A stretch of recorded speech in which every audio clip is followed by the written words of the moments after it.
Suara gerobak kayu berderit pelan di tengah keheningan malam. Ting, ting, bakso. Warga satu kampung bersaksi mendengar hal yang sama, di jam yang sama, setiap malam Jumat. Tapi tak satu pun dari mereka melihat siapa yang mendorong gerobak itu.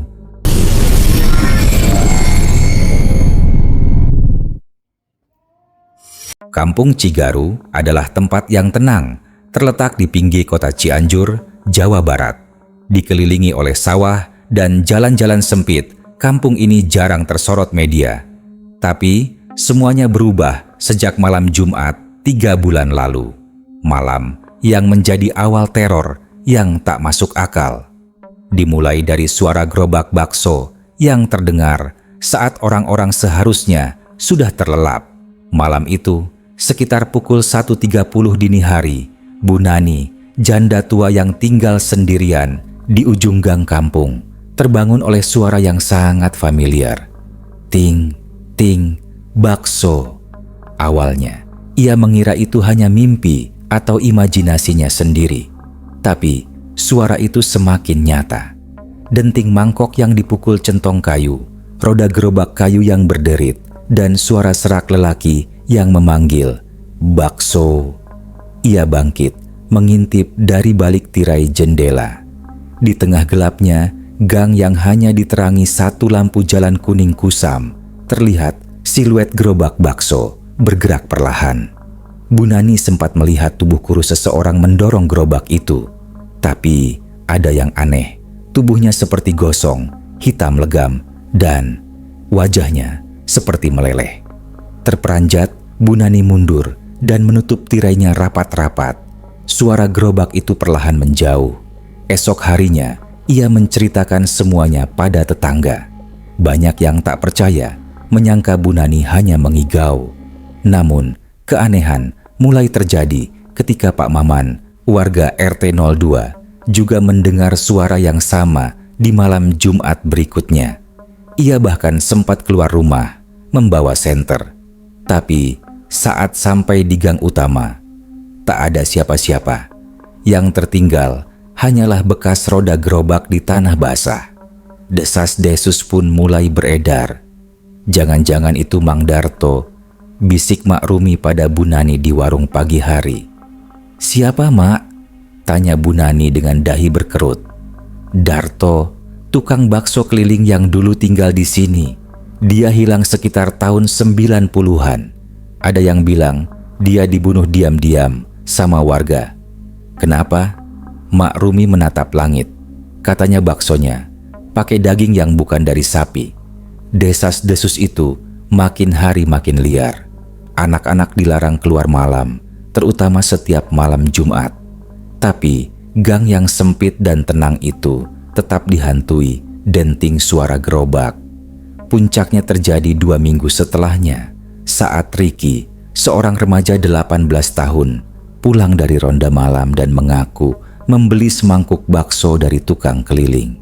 Ia mengaku lapar dan kaget mendengar ada suara gerobak jam 2 pagi. Tanpa berpikir panjang, ia menghampiri dan membeli semangkuk. "Aku kira dia orang baru, wajahnya gelap, pakai topi lusuh tapi ramah. Baksonya enak banget," kata Ricky saat ditanya warga keesokan harinya. Tapi sejam setelah makan itu, Ricky muntah darah dan kejang. Ia segera dibawa ke puskesmas dan sempat tak sadarkan diri 2 hari. Saat sadar, Ricky mengaku bermimpi dikejar gerobak bakso yang mengeluarkan suara lolongan dan darah mengucur dari kuahnya. Hal itu membuat geger satu kampung. Ustadz Gufron, pengasuh musala kampung, mengadakan doa bersama dan mengingatkan warga untuk tidak membeli makanan dari orang yang tidak dikenal, apalagi di malam hari. Ia pun mengusulkan untuk mengecek rekaman CCTV musala yang dipasang menghadap ke jalan utama. Saat rekaman malam Jumat dibuka, warga menahan napas. Tepat pukul 1.43 dini hari, terlihat gerobak bakso berjalan sendiri, tanpa siapapun yang mendorongnya. Tak ada suara, tapi Warga yang menyaksikan langsung merinding. Salah satu pria parubaya bahkan pingsan di tempat. Setelah itu, teror tak bisa dihentikan. Anak-anak mulai mengigau, menyebut bakso Mang Darto dalam tidur mereka. Seekor kucing ditemukan mati dengan leher terpotong rapi di depan rumah Bu Nani. Di dekatnya ada mangkuk plastik kecil berisi kuah kental berwarna merah gelap. Dan yang paling mengerikan, di papan musala tulisan "bakso masih belum lunas" muncul dengan darah ayam yang belum kering. Tak ada yang tahu siapa yang menulisnya. Ketakutan merajalela. Gerobak itu kini tak hanya terdengar, tapi sesekali terlihat berhenti di tengah jalan. Tak ada orang yang mengaku melihat siapa yang mendorongnya. Tapi siapapun yang mencoba mendekat akan merasa sesak napas dan pusing, lalu jatuh pingsan. Bu Nani yang paling sering mengalami gangguan. Ia mengaku setiap malam Jumat mendengar bisikan di dapurnya. "Bu, mau bakso?" Hari itu suasana kampung Cigaru lebih sunyi dari biasanya. Tak ada tawa anak-anak di sore hari, dan warung Bu Nani yang biasanya ramai dengan ibu-ibu membicarakan harga minyak, kini hanya didatangi tatapan curiga dan doa-doa dalam hati. Riki baru saja pulang dari puskesmas setelah 2 hari dirawat intensif. Tubuhnya kurus, matanya sayu. Tapi yang membuat orang-orang menggigil adalah pengakuannya soal bakso yang ia beli malam itu. Ia mengatakan orang itu nggak banyak bicara, bajunya compang-camping. Tapi saat aku kasih uang, dia bilang, "Nggak usah, ini gratis, kamu sudah saya tunggu." Ucapan itu seperti kutukan. Sejak saat itu, Riki sering melamun, menatap kosong keluar jendela, dan bergumam tentang mangkuk-mangkuk yang mengambang di kolam darah. Ibunya panik dan memanggil Ustadz Gufron untuk membacakan doa-doa ruqyah. Yang mengejutkan, saat ruqyah berlangsung, Riki mendadak menjerit dan suara yang keluar bukan miliknya. Suara serak dan berat, seperti suara lelaki dewasa yang dipaksa keluar dari kerongkongan anak remaja. 1 mangkok belum cukup, semua harus merasakan. Setelah membaca ayat kursi berulang kali, tubuh Riki akhirnya tenang dan ia tertidur. Namun Ustadz Gufron tidak tenang. Dalam hati, ia merasa ada sesuatu yang jauh lebih gelap dari sekadar jin pengganggu. Keesokan harinya, warga kampung geger lagi. CCTV milik toko kelontong Pak Dayat yang kebetulan mengarah ke jalan masuk kampung menangkap sesuatu yang tak masuk akal.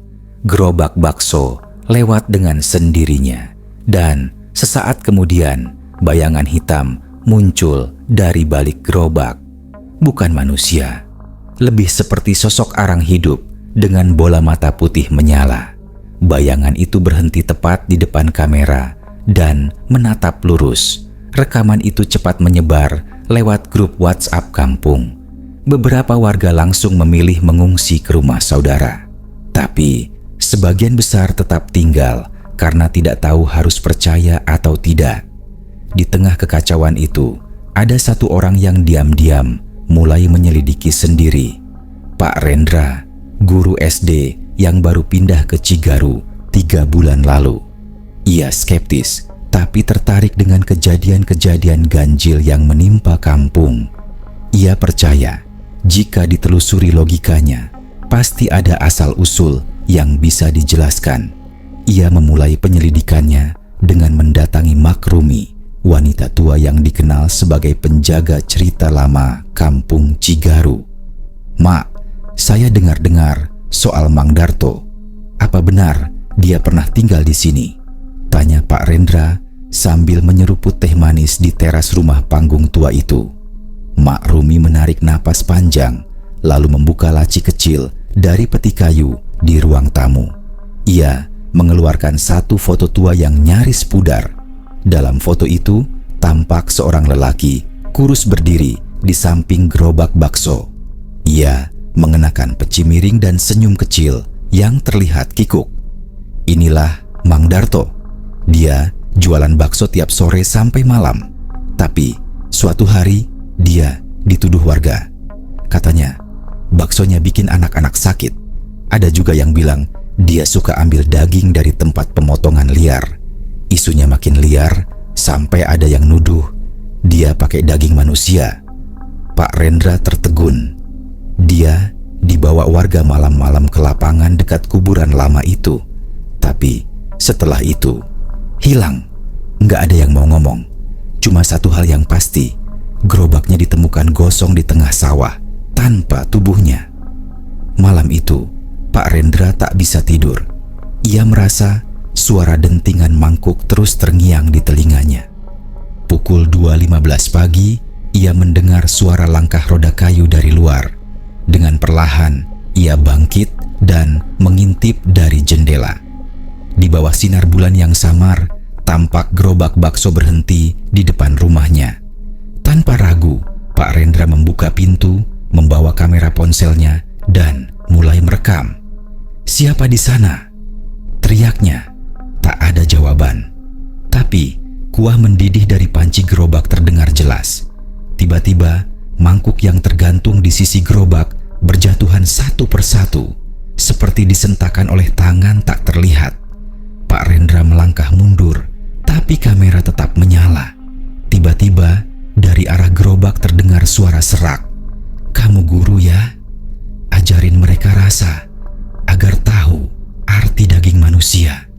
Suara itu bukan hanya terdengar, tapi terasa, seperti bergema di dalam tulangnya sendiri.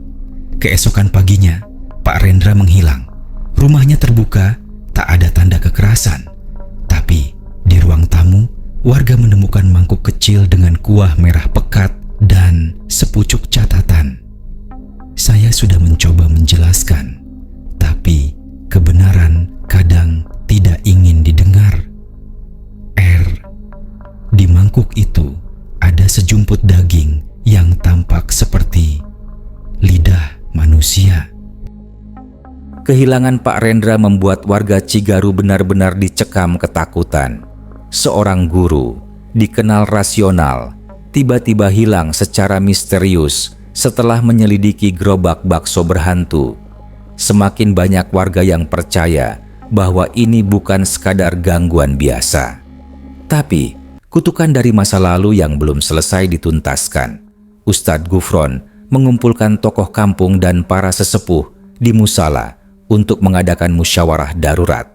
Ia mengatakan dengan suara tegas, "Ini bukan hanya soal jin. Ada darah yang tertumpah di tanah ini dan belum dikuburkan secara benar. Kita harus gali kebenarannya." Seorang lelaki tua tiba-tiba berdiri dari kerumunan. Namanya Pak Sukarna. Dulu, ia dikenal sebagai kepala RT yang diam-diam mundur setelah insiden Mang Darto menghilang. Suaranya gemetar saat berkata, "Saya tahu di mana Mang Darto dikuburkan." Musala langsung hening. Semua mata tertuju padanya. Dulu, malam itu, warga tak melapor ke polisi. Emosi meledak karena anak kecil meninggal setelah makan baksonya. Padahal belum ada bukti apapun. Mereka pukuli Darto sampai tak bernyawa, lalu menguburnya diam-diam di lahan kosong belakang pos ronda. Di bawah tanah itu sekarang berdiri warung kopi Mang Adi. Dan kalian tahu, lahan itu dulunya adalah makam tua. Ustadz Gufron langsung memutuskan. Malam itu juga tim penggali dibentuk. Mereka membawa cangkul, senter, dan ayat-ayat suci. Pak Adi, pemilik warung kopi, awalnya keberatan. Tapi setelah mendengar desas-desus dan melihat dengan matanya sendiri CCTV yang merekam gerobak berjalan sendiri, ia pasrah. Tepat pukul 11 malam, mereka mulai menggali di pojok belakang warung, di bawah lantai semen yang dilubangi. Tak butuh waktu lama, baru sedalam 80 cm, cangkul Pak Udin menghantam sesuatu yang keras. "Ini tulang," katanya pelan. Perlahan mereka membersihkan tanah di sekitarnya. terlihat kerangka tubuh manusia yang masih utuh, terbungkus karung goni lusuh. Tapi yang membuat semua orang mundur dan nyaris muntah adalah benda lain yang ditemukan di sampingnya. Sebuah mangkuk pecah berisi rambut manusia dan tulang-tulang jari, dan sebuah sendok kayu dengan tulisan pudar, Mang Darto. Ustadz Gufron langsung membaca doa. Tapi sebelum doa selesai, angin mendadak berhembus kencang. Lampu senter padam serempak. Suara roda kayu terdengar dari arah gang. Dentang mangkuk, derit roda, suara langkah kaki. Bakso. Salah satu penggali menjerit. Dari arah kegelapan muncul siluet gerobak. Kali ini tidak sendiri. Di belakangnya, sosok hitam terbakar berjalan perlahan. Tanpa wajah, tubuhnya meleleh seperti lilin dan matanya menyala merah darah. Kalian gali, kalian bangunkan lapar. Satu persatu penggali jatuh pingsan. Yang lain kabur terbirit-birit. Hanya Ustadz Gufron dan Pak Sukarna yang bertahan, tetap membaca ayat kursi di tengah pusaran angin dingin dan bau busuk menyengat. Gerobak berhenti tepat di depan liang kubur. Sosok hitam itu perlahan duduk jongkok di sisi lubang dan menatap kerangkanya sendiri. Ia tak bersuara, hanya terdengar suara kuah mendidih dari arah gerobaknya. Kemudian ia mengambil sesuatu dari dalam panci, mangkuk tanah liat yang baru, dan daging segar mengapung di dalamnya. Ia menyodorkan mangkuk itu ke arah Pak Sukarna. Giliran kamu. Tapi sebelum tangan itu menyentuh, Ustadz Gufron mengangkat tangan dan berteriak lantang. Allahu Akbar, kau mati tanpa tahlil, tanpa maaf. Tapi ini bukan caramu kembali, Mang Darto. Sosok itu menjerit. Suara gerobaknya meledak seperti kaca pecah. Tubuhnya berguncang, mencair, dan perlahan lenyap menjadi asap hitam pekat yang tersedot ke dalam liang kubur. Malam itu, liang kubur ditutup kembali dengan tanah. Tapi kali ini bukan untuk menyembunyikan, melainkan untuk menguburkan dengan doa. Jenazah Mang Darto dimandikan dan dikafani ulang oleh tim dari musala, disalatkan, dan dikebumikan ulang secara layak di tanah wakaf keluarga Ustadz Gufron. Warung kopi Pak Adi tak pernah dibuka lagi. Ia pindah ke Bandung. Warga mulai kembali tenang, tapi tidak sepenuhnya damai. 3 hari setelah pemakaman ulang itu, CCTV musala kembali merekam gerobak bakso lewat. Diam, tanpa suara, tanpa bayangan. Tapi gerobaknya kini bersih dan tertutup kain kafan putih. Sejak malam itu, tak ada lagi yang berani keluar saat malam Jumat Kliwon. Pasca penguburan ulang Mang Darto, kehidupan di kampung Cigaru tampak mulai normal. Tapi normalitas itu palsu. Orang-orang tetap menatap gelisah setiap malam tiba. Mereka masih mendengar suara roda gerobak di kejauhan, kadang samar, kadang jelas, kadang terasa terlalu dekat dari jendela mereka. Warung kopi milik Pak Adi dibiarkan terbengkalai. Lantai yang pernah digali itu ditutup dengan terpal dan batang pisang agar tak menimbulkan bau. Namun bau itu tetap datang. Bau daging gosong bercampur amis besi seperti darah. Malam Jumat berikutnya, Pak Adi kembali ke kampung. Ia tak tahan. Istrinya terus bermimpi buruk, didatangi lelaki gosong yang menanyakan utang rasa. Anak sulungnya kerasukan dan sempat berbicara dalam bahasa asing yang tak dikenal siapapun. Bahkan seekor kucing kampung mati terpanggang di depan gerbang rumahnya tanpa sebab. Dengan mata sembab dan tubuh gemetar, Pak Adi menemui Ustadz Gufron. Di musala yang sepi, ia bersujud sambil menangis dan mengaku, "Saya tahu soal tanah itu. Saya beli murah dari mantan RT. Saya tahu dulu pernah ada yang hilang. Tapi saya tutup mata Ustadz, karena saya butuh uang." Ustadz Gufron menepuk bahunya. Ia tak menghakimi, tapi berkata dengan serius, "Kalau tanah itu pernah jadi tempat kubur tak layak, lalu kau jadikan tempat mengais rezeki, maka rezekimu bukan cuma dari manusia. Kau sedang berbagi dengan yang tidak terlihat. Pak Adi menggigil. Ia tahu warung kopinya bukan sekadar tempat berdagang. Tempat itu kini menjadi titik simpul antara dua dunia, yang hidup dan yang mati. Malam itu juga, Ustadz Gufron mengajak beberapa pemuda kampung dan Pak Adi untuk kembali ke warung. Pukul 11 malam, mereka masuk dengan hati-hati.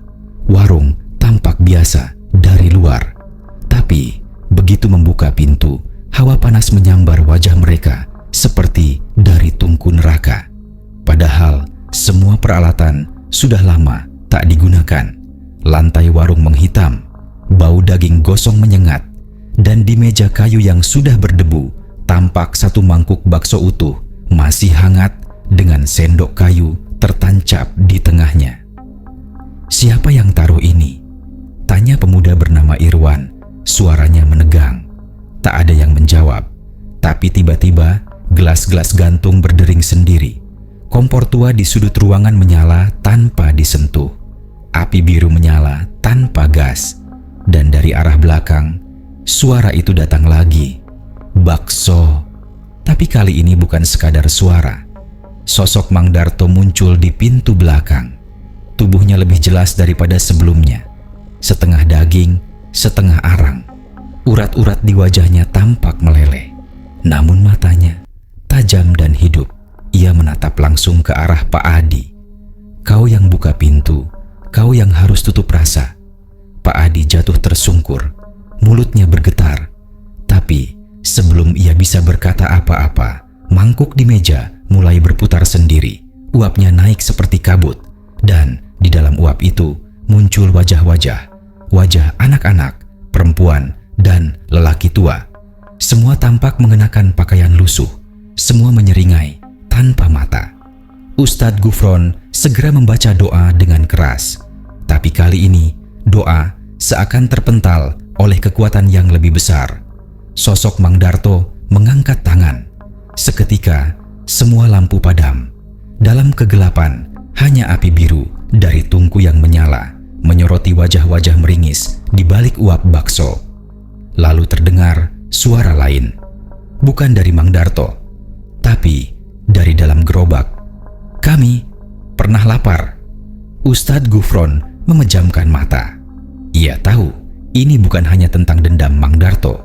Ini tentang para arwah yang tak pernah diberi tahlil, yang mati dalam ketidakadilan, yang disalahkan, yang dikubur tanpa nama dan tanpa doa. Ia berteriak, "Kalau kalian semua ingin dikenang, maka biarlah kami yang membacakan, bukan lewat rasa, tapi lewat doa." Tiba-tiba, uap mendidih di mangkuk itu mulai mengecil. Suara jeritan mereda. Sosok Mang Darto menunduk. Untuk pertama kalinya, matanya tak menyala, melainkan basah. "Saya cuma tukang bakso." Dan ia menghilang. Pelan, seperti asap yang kembali ke tungkunya. Setelah kejadian malam itu, warga kampung Cigaru mengadakan tahlilan besar-besaran. Mereka mengundang ustadz dari luar kota, membersihkan kembali lokasi warung, dan mengubahnya menjadi tempat wakaf dan pembacaan Yasin setiap malam Jumat. Warga bergotong royong membangun surau kecil dari papan dan seng. Warung Pak Adi tak pernah dibuka lagi. Tapi sejak malam itu, suara gerobak tak terdengar lagi. Kampung mulai tenang. Tapi mereka tidak melupakan. Karena setiap malam Jumat, satu mangkuk kosong selalu diletakkan di meja surau sebagai tanda bahwa rasa mereka telah diterima. Setelah surau kecil dibangun di bekas warung kopi Pak Adi, kehidupan warga kampung Cigaru terasa sedikit lebih damai. Tahlil rutin setiap malam Jumat membawa suasana religius yang menenangkan.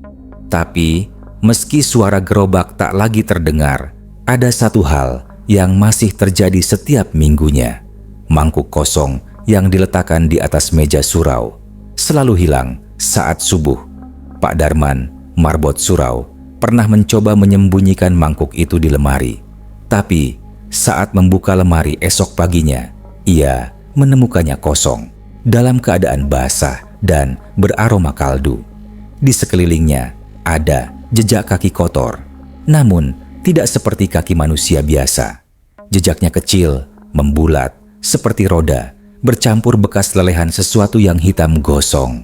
Ustadz Gufron akhirnya mengajak Pak Sukarna menelusuri lebih dalam kisah hidup Mang Darto.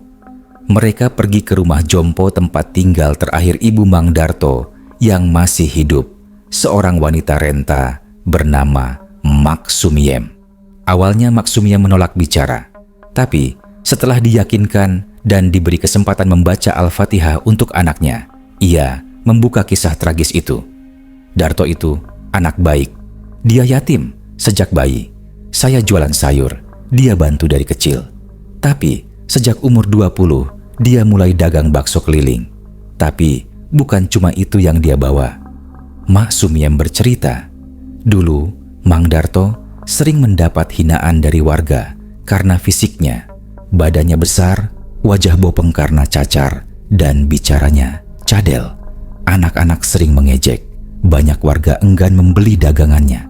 Namun ia tetap sabar sampai suatu malam. Dia pulang dengan mata merah. Saya tanya. Dia bilang, "Bu, aku mau bikin bakso yang semua orang bakal ingat seumur hidup." Ternyata Mang Darto sempat belajar membuat jampi dari seorang dukun tua bernama Mbah Sirep yang tinggal di hutan sebelah timur kampung. Tujuannya bukan untuk mencelakai, tapi agar baksonya laris, agar dagangannya dicari orang. Darto bilang, dia cuma mau rasa bakso yang bisa bikin orang rindu meski belum pernah makan. Tapi Mbah itu bilang, rasa dari dunia ini sudah habis, kau harus pakai rasa dari alam lain. Mulailah ia menggunakan campuran air rendaman bunga 7 rupa, minyak dari rambut bayi keramas, dan yang paling misterius, kaldu dari tulang ayam hitam yang dikubur semalam di atas pusara. Itulah awal kutukannya. Baksonya memang jadi terkenal. Tapi mulai ada korban, anak-anak kecil yang sebelumnya mengejeknya jatuh sakit. Salah satu di antaranya, Farel, anak Pak Amin, tewas karena pendarahan otak.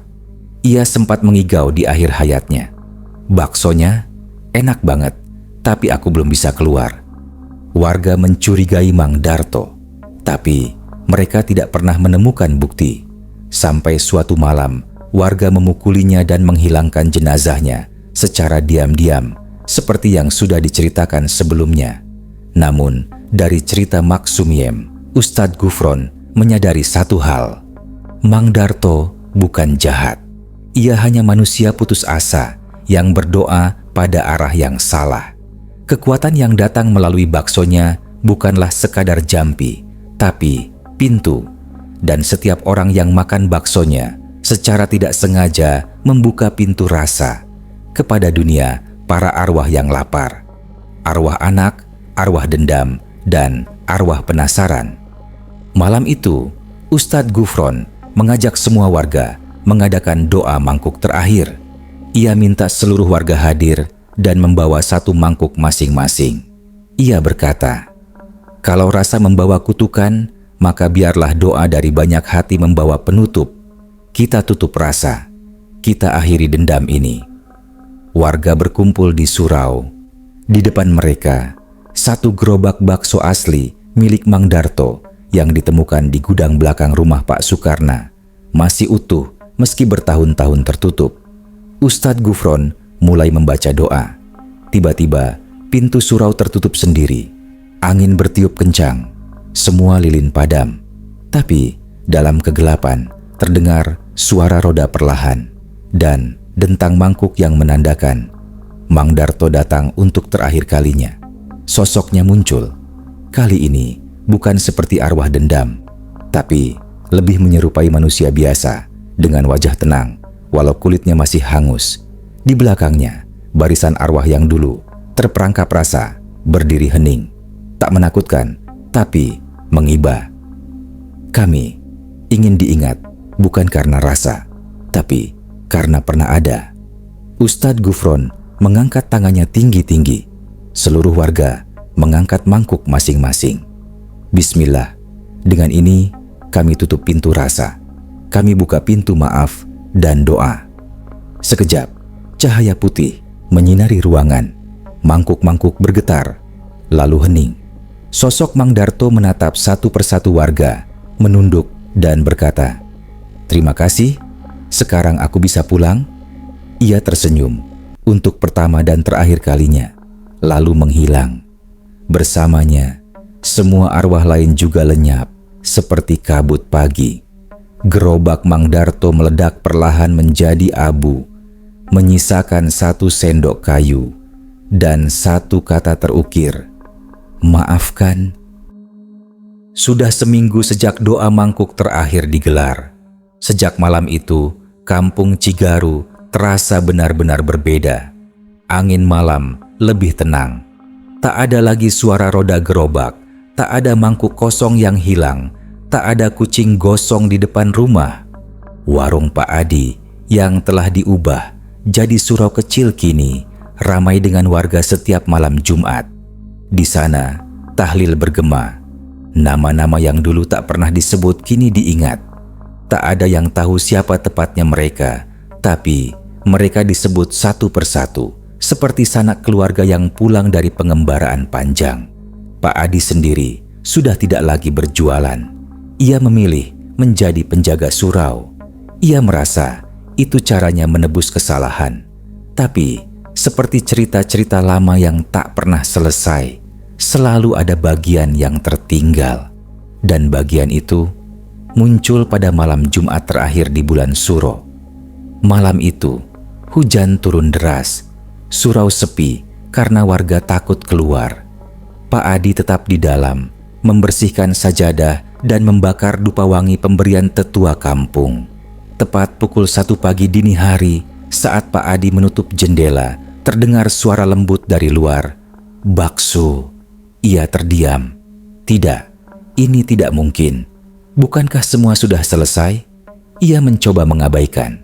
Tapi suara itu kembali, kali ini disertai dentang mangkuk di beranda. Dengan napas berat, Pak Adi membuka pintu. Kosong. Tapi di tikar depan surau tergeletak satu mangkuk putih, masih beruap, dengan kaldu yang harum yang dulu. Ia kenal betul. Ia tak ingin menyentuhnya, tapi tak kuasa menahan rasa penasaran. Perlahan, ia mendekat, lalu menatap isi mangkuk. Dan di sana, mengambang perlahan, sepotong lidah manusia, masih basah, masih merah. Pak Adi teriak dan jatuh. Ia merangkak masuk, membaca doa semampunya. Tapi suara gerobak mulai terdengar lagi. Bukan satu, tapi banyak. Bakso, bakso. Dari jendela surau, ia melihat gerobak-gerobak meluncur sendiri di jalanan kampung. Tak ada yang mendorong, tapi mereka berjalan, melingkar di kampung seperti melakukan patroli rasa. Keesokan paginya, kampung Cigaru gempar. Di 5 titik berbeda, ditemukan mangkuk-mangkuk putih dengan potongan organ manusia di dalamnya. Mata, jari, gigi, dan telinga. Semuanya segar, namun tak ada satupun warga yang hilang atau terluka. Polisi datang, wartawan berdatangan, kampung viral. Tapi, tak satupun yang bisa menjelaskan dari mana datangnya mangkuk-mangkuk itu. Ustadz Gufron dipanggil kembali. Ia datang dengan wajah muram. Di depan warga, ia berkata, "Dulu Mang Darto membuka pintu rasa, tapi rasa tak punya bentuk. Ia bisa menempel pada siapa saja yang haus perhatian. Mungkin ada jiwa-jiwa baru yang merasa nikmatnya kekosongan, lalu ingin meneruskan warisan rasa itu." Ia menghela napas, dan mereka bukan dari dunia Mang Darto lagi. Warga terpaku. Itu artinya teror belum benar-benar selesai.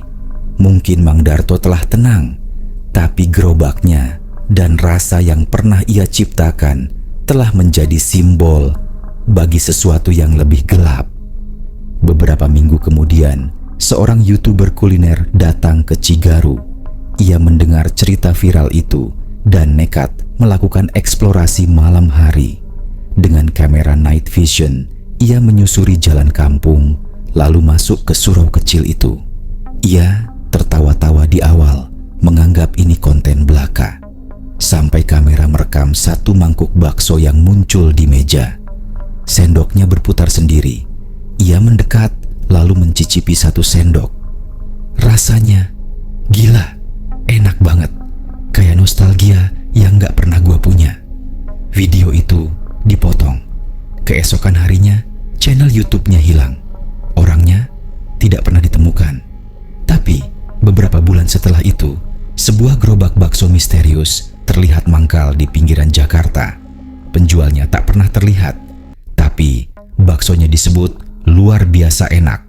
Bahkan orang-orang mengaku pernah mimpi tentangnya sebelum mencicipi. Di mangkuknya terukir satu kata, rasa.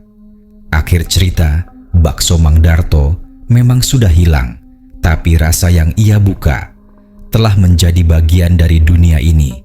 Dan jika suatu malam kau mendengar suara bakso di luar rumah, ciumlah aromanya. Kalau terlalu harum untuk jadi nyata, jangan buka pintu.